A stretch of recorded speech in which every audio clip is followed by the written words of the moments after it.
I want to share something with you that I come to the realization the other day, and I feel like it's given me more freedom than anything that I've ever realized.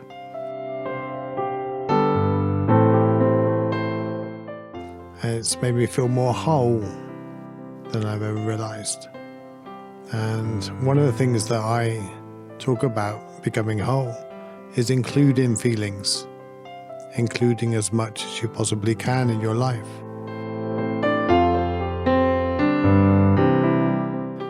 It's not getting rid of the feelings you don't like and only choosing the feelings that you do like. I never realized I had this feeling. I never realized I had this emotion. And I never realized how much this one particular emotion controls me completely. And it has done for nearly 30 years. And for someone to point out this to me,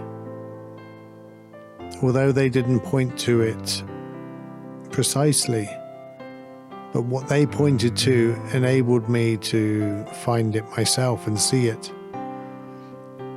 And I was in a conversation with an ex, and they said, "Do you mind if I say this to you, an observation that I've noticed with you?" And they said to me, "I think you're quite bitter about your accident."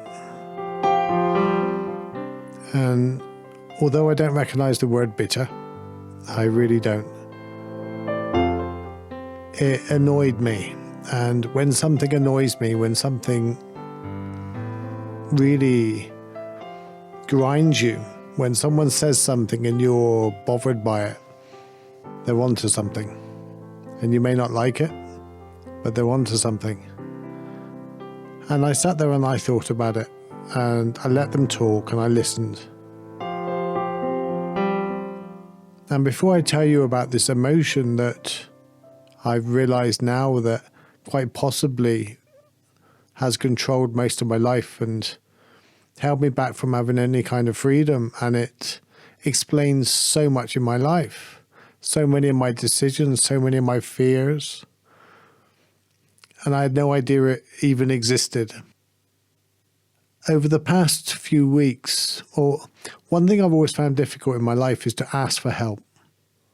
I just did not know how to ask for help, or I knew how to ask. I didn't like doing it. I wanted to be independent. You know, I'm paralyzed just below the neck. My arms have limited movement and my hands are completely paralyzed. I broke my neck when I was 18, for the people that are not regular listeners to my podcast or my YouTube videos. I dived into a swimming pool and I was instantly severely paralyzed. I have 24-hour care. I have all kinds of things that I have to have done for me. I had to have my food cut up. I have the gift that I can eat it myself. Not that I need someone to eat it for me, but I can put it on a fork and put it in my mouth. So that's quite a gift. And I need to be showered, and I cannot go toilet in private. So everything, nearly 90% of my life, I have to ask someone for help with. And I don't like doing it. I really don't like doing it. And I feel guilty doing it a lot of the time. I feel guilty at reaching out and asking. And the guilt was quite easy to see. You know, I kind of seen that for a long time. But then my wheelchair's broke and I had to reach out with a GoFundMe page, and I was trying to, everything in my life, I tried to give back. If someone gives me something, I'm like, what can I do for you? And I'm always trying to work out what I can give to people, how I can help you and others before I ask for anything in return. And that's always been my default thing. I've always felt in debt with everything anybody's ever done for me. And people enjoy helping me. People enjoy doing things for me. So I found it really quite interesting when someone said to me, when an ex looked up and said to me, "I think you're bitter." Oh, I took a deep breath, and that really it pissed me off. I was agitated. I was sitting there and I was like, you're so freaking wrong here. But I thought about it and I listened. And I let it sit with me. And I'm not bitter. She was pointing in the right direction, but she was pointing to the wrong thing. It's shame. It's shame. It's shame is an emotion I never thought I had. Never thought it was part of my life. And I'll tell you why I know it's shame. I dived into the swimming pool that night. I made the choice on the wall to dive in, whether I was showing off. I didn't know I was going to end up paralysed. But I dived in and I broke my neck. I ended up paralysed. I created this life, this struggle.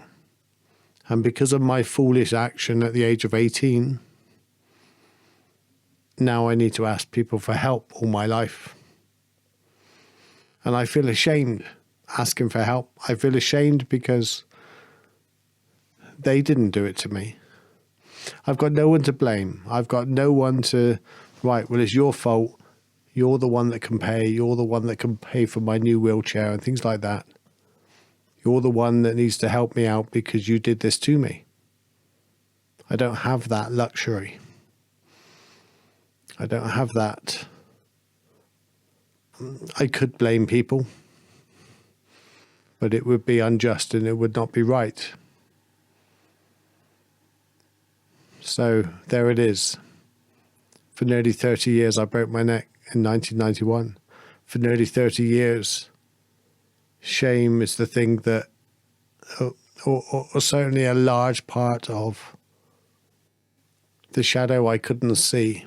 This monster, this, whatever you want to call it, this something that was pulling on me, stopping me, pulling me back, asking for help. And people come to me and they say, well, you're courageous, you're amazing, you do so well, you're such an inspiration. And in the back of my mind, although I'd never thought about it in this way, in the back of my mind, I thought, well, if I chose that night to dive in, then perhaps you're right. But I didn't know I was going to have the challenge of my life the moment I dived into that pool. I didn't know I was going to paralyze myself. I didn't know it was dangerous. I did it many times. I did it the night before. It was the deep end. There was nothing extraordinary that night that made me think that I was going to change my life in a moment forever. That night I had, the moment I hit the bottom of the pool, I was in the biggest fight of my life. And every single day that's affected me, I would never walk. The interesting thing is, well, you may find it interesting, I don't know, but when you damage your spinal cord, you either damage it completely or incomplete. And incomplete means some information may still get through. I damaged my spinal cord complete. The bone went through the spinal cord. C5. And that's it. My brain's never going to communicate my body again. And because of that, I have to rely on people's help. And I want to be independent. I want to do everything myself. And I'm stubborn. I'm stubborn as hell. And now I realize where that stubbornness comes from. It doesn't come from grit and persistence and some kind of heroic courage. It comes from a place of shame. And shame because I was the one that broke my neck and I'm the one that has to rely on other people. So other people have to help me in life.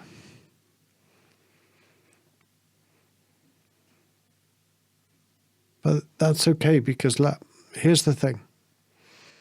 They say the truth will first piss you off and then it'll free you. And since I found that out, I spoke to Doshin, a Roshi that has helped me in so many ways. Also triggers and pisses me off in so many ways. But he helped me see things in different ways. And I spoke to him about this the other night. And he made me see, well, it's not the courage of you diving in the pool, it's what you've done with it that counts.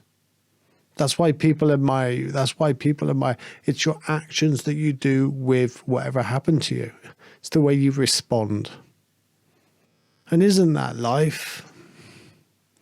Life is about the way you respond, not what you actually do.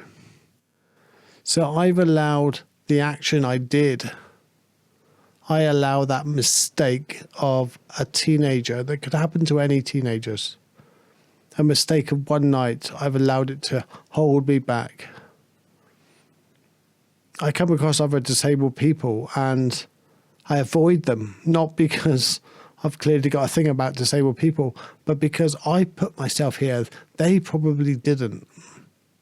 And that shame that I created this in my life has had such a lasting impact on me.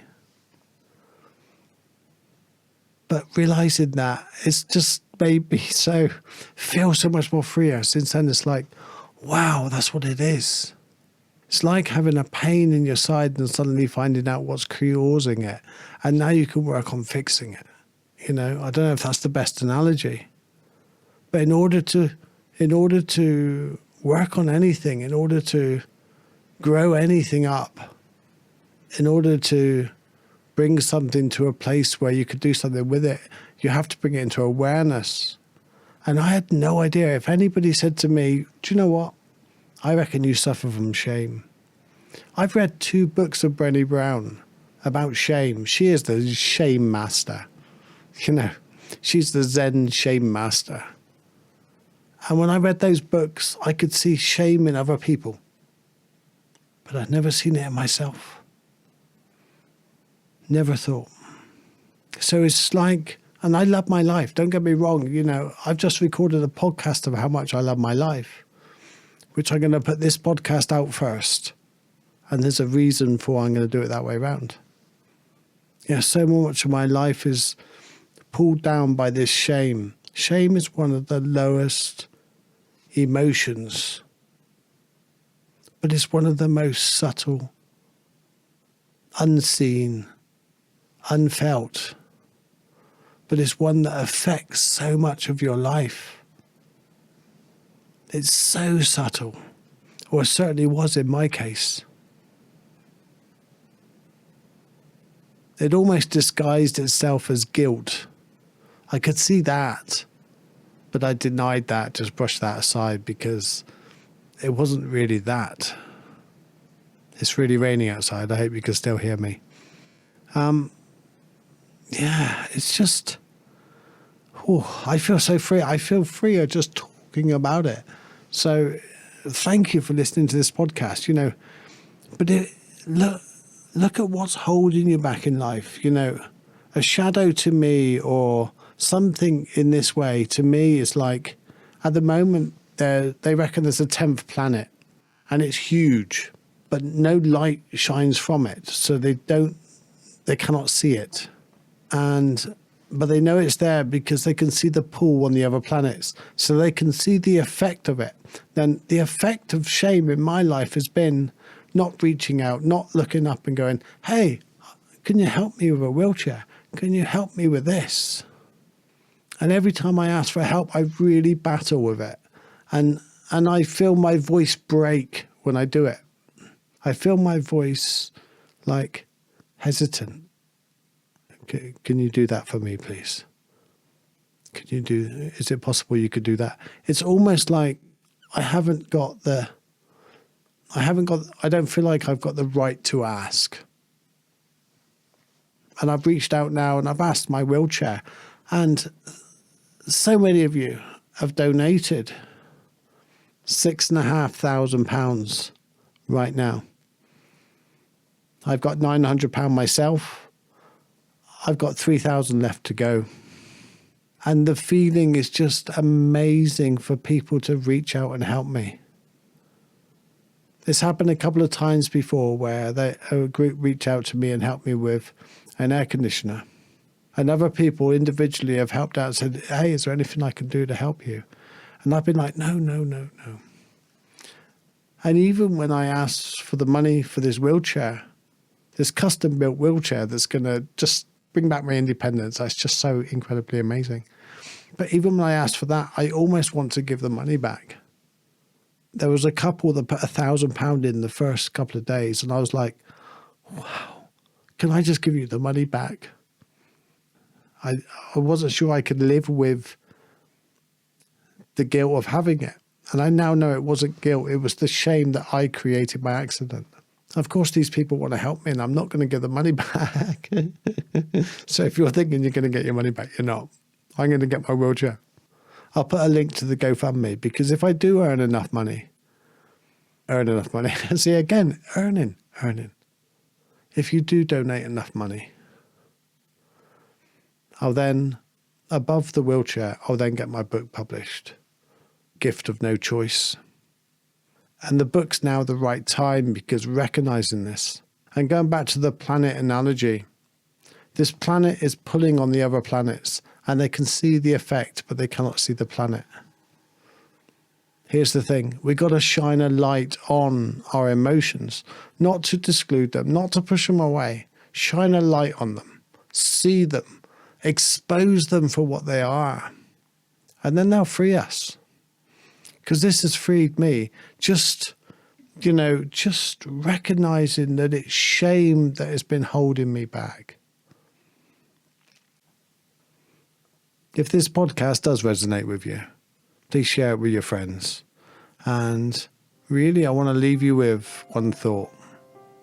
Just ask somebody else what they think is holding you back. Ask them for an honest review of how they see you. And shut up and listen. Because what they might have to say might just free you. It really might just free you. I'm Stephen Webb, and this is Stillness in the Storms. And hit the subscribe if you're watching on YouTube. And leave a review. Or head over to stephenwebb.com. Become a patron. That would be amazing and incredible and awesome. Love you guys. Take care.